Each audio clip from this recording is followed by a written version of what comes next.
എല്ലാവർക്കും വീഡിയോയിലേക്ക് ഹാർദമായ സ്വാഗതം. ചിലർക്ക് കാറോ ജീപ്പോ ഒക്കെ ഉണ്ടെങ്കിൽ അവർക്ക് ഭയങ്കര വെയിറ്റും ഗമയും ഒക്കെ ആയിരിക്കും അല്ലെ. അവരുടെ കാറിന്റെ അടുത്ത് പോയി നമ്മൾ നിന്ന് സെൽഫി എടുക്കുകയോ അല്ലെങ്കിൽ അതിലൊന്ന് തൊട്ടു നോക്കുകയോ ഒക്കെ ചെയ്തു കഴിഞ്ഞാൽ അവർക്കത് ഇഷ്ടപ്പെടില്ല. അവർ വന്ന് നമ്മുടെ അടുത്ത് ഭയങ്കരമായി ദേഷ്യപ്പെടും. എന്തിനാണ് നിങ്ങൾ കാറിൽ തൊട്ടത്, അതിൽ ചളിയായില്ലേ, അല്ലെങ്കിൽ അതിന്റെ അടുത്ത് നിന്ന് സെൽഫി എടുക്കണമെങ്കിൽ എന്റെ അനുവാദം വേണ്ടേ എന്നൊക്കെ ചോദിക്കുന്ന ആൾക്കാരുണ്ടാവും. എന്നാൽ ഇവിടെ അതേപോലെ ഒരു പയ്യൻ കാറിന്റെ അടുത്തു നിന്ന് സെൽഫി എടുക്കുകയാണ്. ഉടനെ കാറുടമ അങ്ങോട്ട് വരുന്നത് കണ്ട് ആ പയ്യൻ ഓടുകയാണ്. ഓടിയതും ഉടനെ കാറുടമ ആ പയ്യനോട് നിൽക്കാൻ പറയുകയും വേഗം പോയി അദ്ദേഹത്തിന്റെ മൊബൈൽ മേടിക്കുകയും ചെയ്തു. ശേഷം നമ്മൾക്ക് വീഡിയോയിൽ കാണാം. ദേ കണ്ടോളൂ. ഇവിടെ കാറിന്റെ അടുത്ത് നിന്ന് ആ പയ്യൻ മൊബൈൽ സെൽഫി എടുക്കുന്നു. ഉടനെ കാറുടമ വരുന്നത് കണ്ട് ആ പയ്യൻ ഓടുകയാണ്.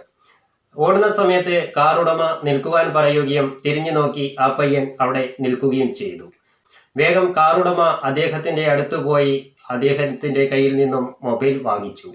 അദ്ദേഹം എടുത്ത സെൽഫികളെല്ലാം മാറ്റി മാറ്റി നോക്കി. ശേഷം അദ്ദേഹത്തിനെ വിളിച്ചു കൊണ്ടുവന്ന് കാറിന്റെ അടുത്ത് നിർത്തി വളരെ ഭംഗിയോടെ ഒരു ഫോട്ടോ എടുത്തു. അതിനുശേഷം കാറിന്റെ ഉള്ളിൽ ആ പയ്യനെ കയറ്റി ഇരുത്തി ഒരു ഫോട്ടോയും കൂടി എടുത്തു. ശേഷം അദ്ദേഹത്തിനെ കാറിൽ ഇരുത്തിക്കൊണ്ട് കുറച്ചു ദൂരം യാത്ര ചെയ്യുകയും ചെയ്തു. അങ്ങനെ യാത്ര ചെയ്യുന്ന സമയത്ത് വളരെ സന്തോഷത്തോടെ ആ പയ്യൻ തുള്ളി ചാടുകയാണ് സന്തോഷം കൊണ്ട്. ജീവിതത്തിൽ ഒരിക്കലും ആ പയ്യൻ ഇങ്ങനെ ഒരു കാറിന്റെ ഉള്ളിൽ കയറി യാത്ര ചെയ്യാൻ സാധിക്കുമെന്ന് ആ പയ്യൻ കരുതിയിട്ടില്ല. അങ്ങനെ ഒരു അനുഭവം ആ പയ്യൻ ഉണ്ടായപ്പോൾ അതിന്റെ സന്തോഷം കൊണ്ടാണ് തുള്ളി ചാടുന്നത്. ശേഷം കുറച്ചു ദൂരം യാത്ര ചെയ്തപ്പോൾ ആ തുള്ളിച്ചാടലൊക്കെ കണ്ട് കാറ് ഓണറും സന്തോഷിച്ചു. അതിനുശേഷം ഈ പയ്യന്റെ സന്തോഷത്തിനോടൊപ്പം സങ്കടം വന്നു. ആ സങ്കടം കണ്ട് കാറ് ഓണർക്കും സങ്കടം വന്നു. അദ്ദേഹവും കരച്ചിലിന്റെ അടുത്തേക്ക് എത്തി കണ്ണൊക്കെ തുടയ്ക്കുവാൻ തുടങ്ങി.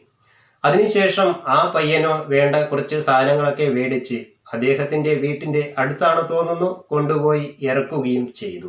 അങ്ങനെ അവിടെ നിന്നും ഇറങ്ങി പോകുമ്പോൾ ആ പയ്യൻ സന്തോഷം കൊണ്ട് കാർ ഓണർക്കും കൂടെയുള്ള ആൾക്കുമൊക്കെ ടാറ്റയൊക്കെ കൊടുത്ത് സന്തോഷത്തോടെ വളരെ തൃപ്തിയോടെ ജീവിതത്തിൽ ഒരിക്കലും സാധിക്കുമെന്ന് വിചാരിക്കാത്ത കാര്യം സാധിച്ചതിന്റെ സന്തോഷം കൊണ്ടാണ് ആ പയ്യൻ വീട്ടിലേക്ക് മടങ്ങിപ്പോകുന്നത്. അപ്പോൾ ഇങ്ങനെ നല്ല കാര്യങ്ങൾ ചെയ്യുന്ന ഒത്തിരി ആൾക്കാരും ഉണ്ട്. ചിലരുണ്ട് എനിക്ക് കാറുണ്ട് ജീപ്പുണ്ട് എന്നൊക്കെ കരുതി ആരോടും മിണ്ടില്ല. അവരുടെ കാറിലൊക്കെ ഒന്ന് തൊട്ട് കഴിഞ്ഞാൽ അവര് തൊട്ട വ്യക്തിയോട് വളരെ ദേഷ്യപ്പെടുകയും മോശമായ രീതിയിൽ സംസാരിക്കുകയൊക്കെ ചെയ്യും. ഒരിക്കലും അങ്ങനെ ചെയ്യരുത്. കാരണം അവർക്ക് കാറോ ജീപ്പോ വാങ്ങിക്കുവാനുള്ള കഴിവില്ല. അപ്പോൾ വേറെ ഒരാൾ അവിടെ കാറ് നിർത്തിയെടുക്കണ കാണുമ്പോൾ അവരുടെ ആഗ്രഹം സാധിക്കില്ല എന്നറിയാം. എന്നാലും അവരുടെ കാറ് കാണുമ്പോൾ ഉള്ള ഒരു സന്തോഷം കൊണ്ട് നല്ല കാറ്, നല്ല ഭംഗിയുണ്ട്, ഒരു ഫോട്ടോമെങ്കിലും എടുക്കാമല്ലോ എന്ന് കരുതിയിട്ടായിരിക്കും അവരുടെ കാറിന്റെ അടുത്ത് പോയി ഒരു ഫോട്ടോ ഒക്കെ എടുക്കുന്നത്. അതിന് നിങ്ങൾ ആരും ഇനിയെങ്കിലും അത് വഴക്ക് പറയുകയോ ഒന്നും ചെയ്യാതിരിക്കുക. കാരണം അവരുടെ ഒരു ആഗ്രഹമാണ് അവരൊരു ഫോട്ടോ എടുക്കുന്നത്. കാരണം അവർക്ക് ചിലപ്പോൾ വാങ്ങിക്കാൻ കഴിഞ്ഞെന്ന് വരില്ല. അപ്പോൾ നിങ്ങളുടെ കാറ് കാണുമ്പോൾ അവർക്കൊരു ആകാംക്ഷയോടുകൂടി വന്ന് ഫോട്ടോ എടുക്കുന്നു, അതിലൊന്ന് തൊട്ടു നോക്കുന്നു. അതിൽ നിങ്ങൾക്കൊന്നും നഷ്ടപ്പെടാനില്ല. അതിനാൽ നിങ്ങൾ അവരോട് ദേഷ്യപ്പെടാതിരിക്കുക.